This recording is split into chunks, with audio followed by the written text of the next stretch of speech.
Hello and welcome. I'm Melinda Akinlami. Tonight, President Buhari reaffirms his administration's commitment to prioritize local content as he lays foundation for University of Transportation in Daura, Katsina State.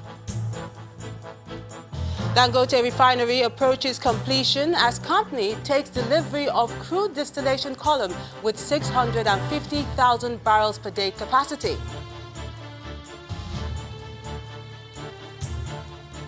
World Bank projects Nigeria's growth rate to remain stable at 2.1% between 2020 and 2021. Political leaders as well as climate diplomats meet in Madrid for climate change crisis talks as Marshall Island president describes a fight to the death with rising tides. On business news tonight, Nigeria's manufacturing PMI increases to 56.4 in November in FBN Quest survey, matching central bank's recent positive reading. On sports news tonight, FC Barcelona forward Lionel Messi wins 6th Ballon d'Or award. Hello, and from Abuja, a federal high court in Lagos orders interim forfeiture of a house belonging to former Senate President Bukola Saraki in Ilorin, the Kwara State capital.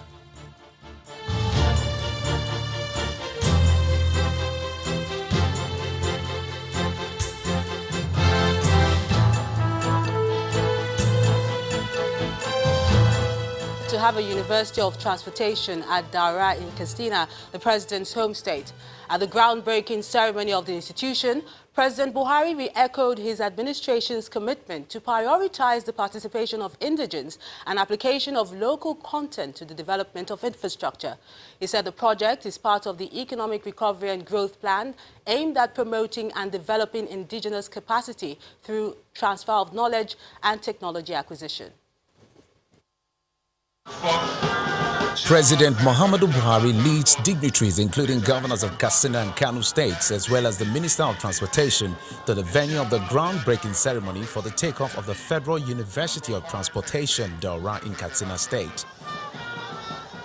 Located in Sandamo local government area in Daura Emirate, the specialized university, which is one of the gains of the several rail projects being handled by China's Civil Engineering Corporation CCECC, is aimed at promoting and developing local competence as well as capacity through the acquisition of requisite technology of the railway subsector. The Transportation Minister, Rotimi Amechi, defends the choice of Daura for the siting of the institution. Daura is in Nigeria. It's not in any other part of the world. It's not in Niger Republic. It's not in Biafra. It's not in Mali. It's in Nigeria. So what is wrong in citing a University of Transportation in Daura? This morning, reading a platform on social media, they said it will kill the University of Maritime. What is the business of a University of Transportation and a Maritime University in Delta State? Nothing. The university, said to be the first of its kind in sub-Saharan Africa, is expected to train Nigerians in a gamut of the transportation industry. President Buhari says the project is part of the ongoing efforts of the federal government to speed up development in the country. The federal government, through the Executive Order number 005 and other related policies and programs, encourages establishment of local indigenous industries and institutions to support and maintain the infrastructural project being constructed. The federal government of Nigeria will facilitate the establishment of the Transportation University by providing necessary support to ensure the successes of the institution. The host, Governor of Katsina State, Aminu Masari, buys into the project, pledging the state's support where necessary. I wish to assure the federal government that Katsina State government will provide all the necessary support and assistance for the successful execution of this project. Once more, I wish to, on behalf of the government and people of Katsina State, express our appreciation to all those that contributed in one way or the other in planning, appropriation, approval, and the commencement of this historic project in Katsina State. The president also commissions a 28-kilometer road located in Mashi local government area. In 5 to 6 years, the 150 Nigerians currently on scholarships to study in Chinese universities on the bill of CCECC will graduate and return to the country to take up employment in the Federal University of Transportation and transfer their skills to the new entrants.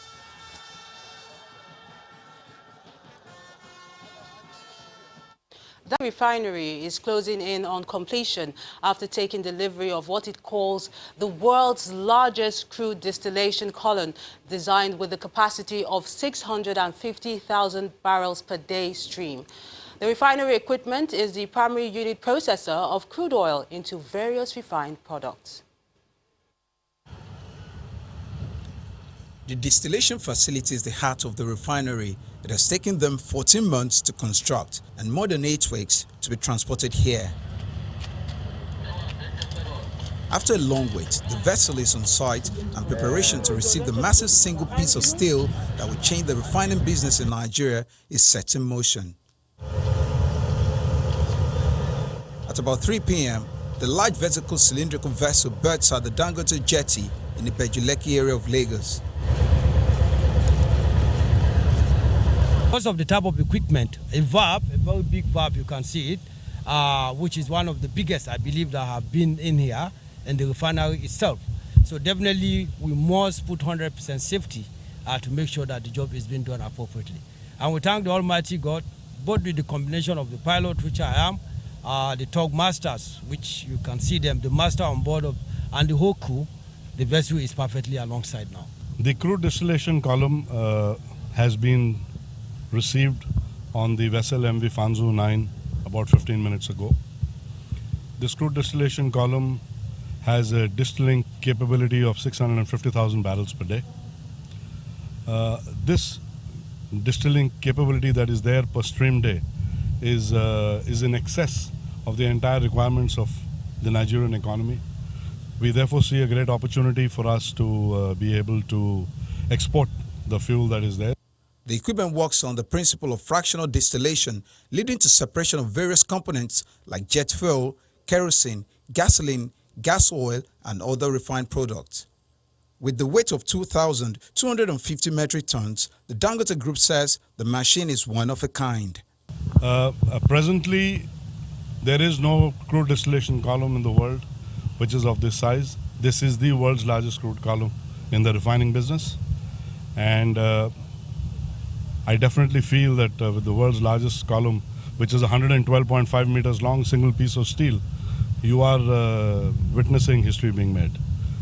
The company says the refinery, when completed, will enhance the Nigerian economy and also benefit the neighboring countries by making the refined petroleum products of global standard emission norms of Euro 5 and Euro 6 available to the people. The World Bank has projected Nigeria's growth rate to remain stable at 2.1% between 2020 and 2021. Growth in the agricultural sector is said to be below par due to continued insurgencies and displacements of several farmers. At an event to launch a report tagged Jumpstarting Inclusive Growth, the World Bank Country Director explains that government at all levels must work towards job creation and policies that will boost private investment. The issue of how to ensure social inclusion for all Nigerians has continued to dominate discussions at all levels. And this forum, organized by the World Bank, is one which is critically examining the issue with a view of finding solutions. In 2018, for instance, it is estimated that 450,000 jobs were created, partially offsetting the loss of 700,000 job losses. With the nation's growing population, experts speak on what government must do differently.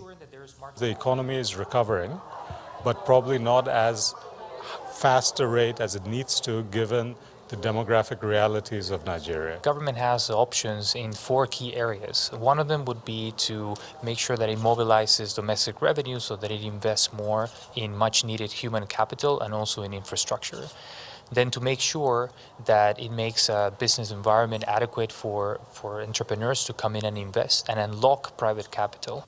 Some government officials respond to the issues raised in the report and how government intends to tackle the challenge. How do we get farmers to get more yield per hectare or per piece of farmland. And we did that in rice. We got farmers moving from anywhere, some of them from as little as 1 ton, less than 1 ton per hectare, to as much as 6-7 tons per hectare. At the federal level, you begin to see, for instance, the Sovereign Investment Authority play a greater part in infrastructure delivery. So we have like the Presidential Infrastructure Development Fund, which we now, big funds available to NSIA, which NSIA can leverage in terms of, then raising, funds from investors and lenders. While the World Bank is advocating the creation of jobs and an enabling environment for businesses to thrive, collaboration by government agencies is identified as key to achieving the all-inclusive growth. We're now being joined live from our Abuja studios by Dr. Chijioke Ekwechukwu, an economist and a former Director General of the Abuja Chamber of Commerce and Industry, for more insight into the World Bank's projections on Nigeria's growth. A pleasure to have you with us. It's my pleasure too. Now, the World Bank is sticking by its earlier projection, 2.1% over the next 2 years. This is an improvement over the last 2 years, but what do you think about this? Yeah, I agree with that projection.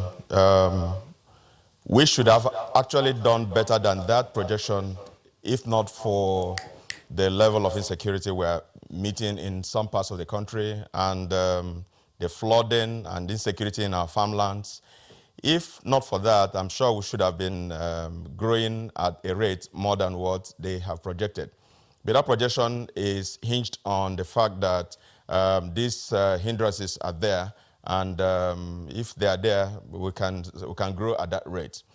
But we still have a lot of potentials. One major area that was mentioned was digital technology, which we have seen is doing well in this country. But we need to have this various infrastructure available to enable this particular sector grow far beyond where we are today. We have advantage of population. We have also advantage of population in the youth area. And so if we have that advantage, then we need to take a competitive advantage on that.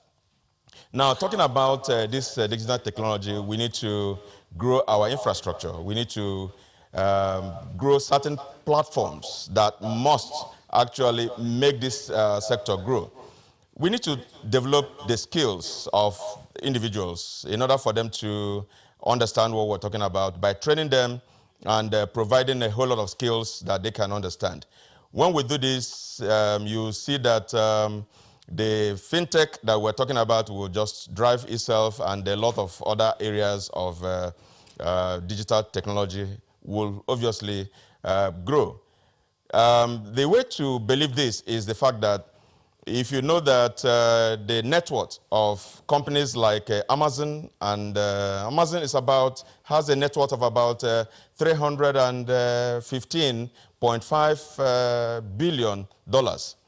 Apple has about $309.5 billion. Now, the net worth of these two companies will obviously, we can see, is bigger than the GDP size of our country. So if these two companies have grown like this just because of technology and digital technology for that matter, then we should know that this is just a way to go. And so we need to develop our digital platform in order for us to grow using this area. Now, we should no longer think that if I may come in, it's not every every time that the government agrees with ratings and projections of international agencies. So do you think this positive projection will propel the government to do more? Government is setting certain standards for itself, and these projections, the government is also listening to it. And when they listen to this kind of projections, they will adjust the standards they have made to see, okay, we need to improve on this, we need to improve on that, and we need to improve on this. The ease of doing business has been so orchestrated, but we are not where we're supposed to be yet, because a whole lot of things are still wrong with the ease of doing business. So many of them are wrong. Today, in this country, you buy a property, to change ownership, to change the title from one person to another can take you years. And in the process, you see other people interfering with that particular property, and that is just that. When people look at some of these opportunities, some of these problems, you see it is difficult for them to want to do business here. We're also looking at areas of lack of funding in this country. The cost of funding is too high, and that is actually one major bane in the growth of our economy. So we need to ensure that we have funding that should be able to grow the middle and small entrepreneurs in order for them to do their that's businesses. All. I beg your pardon, Dr. Ikechukwu, but that's all we can take at this time. A pleasure having you with us on the News at 10. It's my pleasure too. In part 2, after the break, court sentences South African policeman who killed a Nigerian, Ebuka Okoli, in January 2018 to 30 years in prison. That's in a moment. Stay with us.